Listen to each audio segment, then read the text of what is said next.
Moose Jaw's Top 40 Under 40.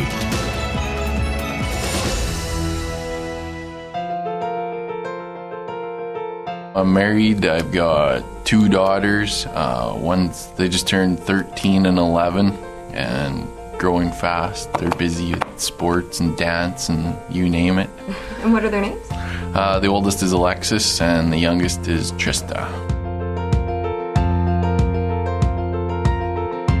I guess you could say we're kind of a family-oriented business. We're not a large company where people are just a number. You know, you've actually got a name. We have open door policy here, and you know, the fact that we're local, you're kind of 2-3 day trips and you're back home. You know, guys aren't weeks on end out on the road like larger companies or companies that run different areas.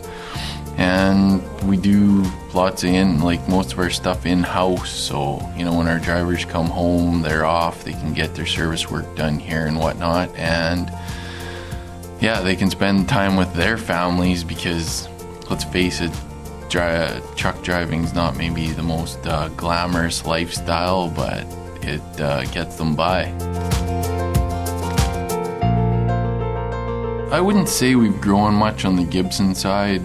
We're kind of at that stage where we're comfortable. Our largest client naturally is my father-in-law with Gibson Livestock, so we tend to follow their needs.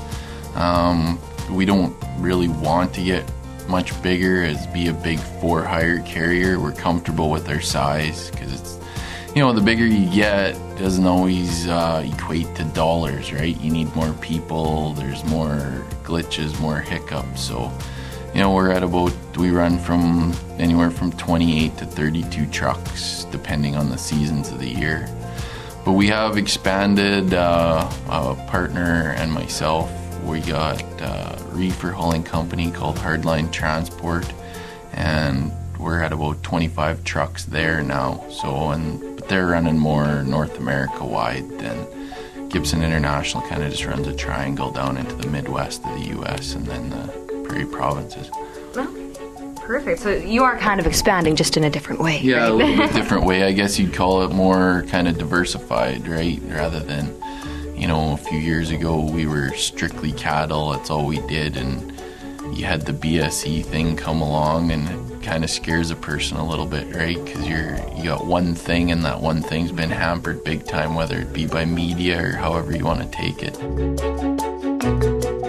I don't know. I guess as a kid, it was always kind of wanted to drive truck, like trucks, big trucks, all that kind of stuff, and I came to Moose Jaw for some secondary schooling, and that really didn't fit with me, so that was a short-lived term, and I got into the trucking industry and started working out here. And my father-in-law had the trucking company started, but he was never really big on trucks. They were kind of a convenience for him. He's more into buying the cattle and whatnot, and just kind of proposed whether we wanted to take it over because of my love and passion for it. And we bought it in fall of 2000, and here we are.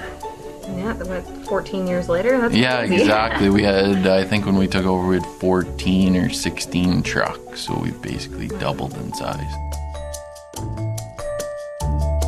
On the livestock side, the Gibson International side, it hasn't at all, because we don't do any of that. We're all livestock or whatever. On the hardline side of things, it's been a good fit because Saskatchewan was kind of dying as far as warehousing, exporting, importing, whatnot. It seemed like everything was going to Alberta.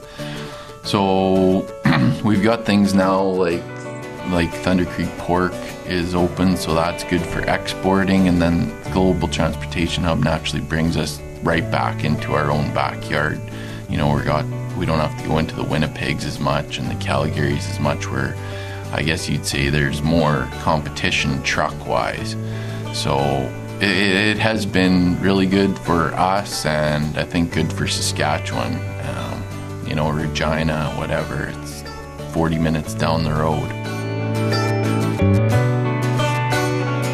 Lots of our livestock goes to Alberta, and then there's certain seasons like spring and fall where we're we go to Ontario. And then it all depends on what the dollar's kind of doing as far as the US goes. You know, when the dollar was sitting around par, we saw some stuff go to the US. Like, say last year, we were about, what were we? We were down 40%, say, of our stuff was going to the US.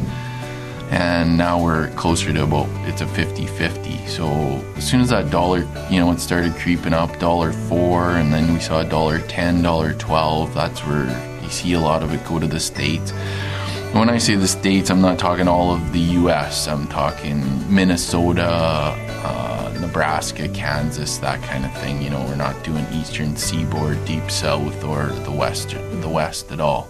Just a little triangle that you had basically, previously yeah. mentioned, Yeah, exactly. If you drew a triangle from Alberta, Manitoba down to Kansas, that's kind of, it all fits in there. Moose Jaw's Top 40 Under 40.